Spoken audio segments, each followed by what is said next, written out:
Palestine keeps returning to our screens. But why? Well, it's an injustice and a denial of human rights that has persisted for over 100 years, with global implications. Here is a brief overview. After World War I, the League of Nations placed Palestine, formerly part of the Ottoman Empire, under a British administration that supported the creation of a Jewish national home there, a move that pleased Zionist leaders who considered it the ancient Jewish homeland.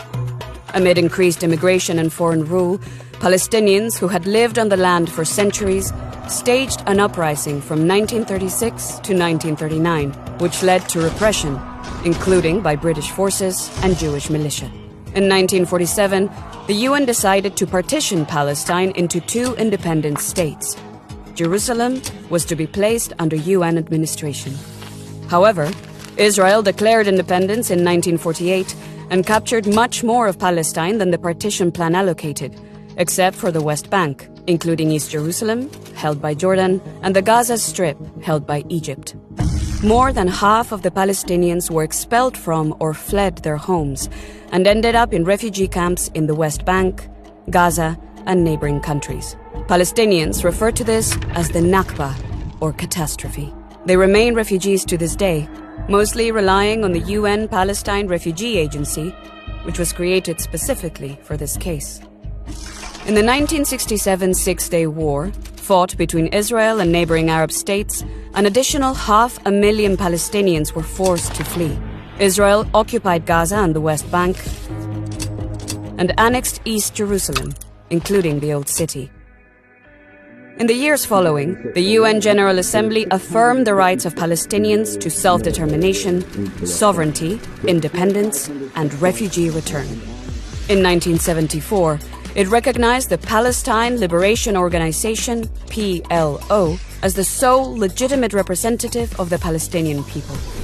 Palestinians revolted against the Israeli occupation in 1987, referred to as the First Intifada, or uprising.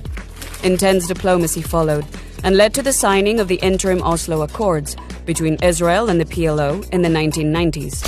Palestinians recognized Israel, and the Palestinian Authority was established to govern parts of the West Bank and the Gaza Strip. Further negotiations failed to resolve the remaining issues, as Israel expropriated Palestinian land and continued to transfer its population to illegal settlements in occupied Palestinian territory. During the Second Intifada in 2000, armed clashes and bomb attacks ensued.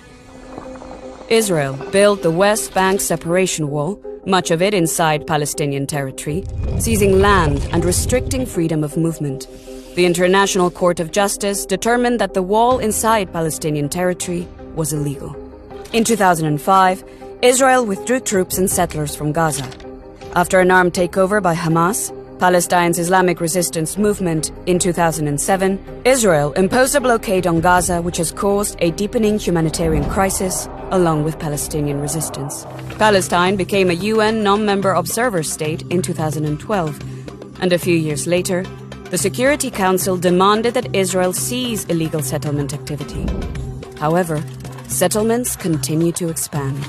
Despite broad international support for a two-state solution, it has not been possible to justly resolve core final status issues in accordance with UN resolutions. And that is why, until justice and international law prevail and Israel ends its occupation, we will continue to see the Palestinians struggle for their rights on our screens.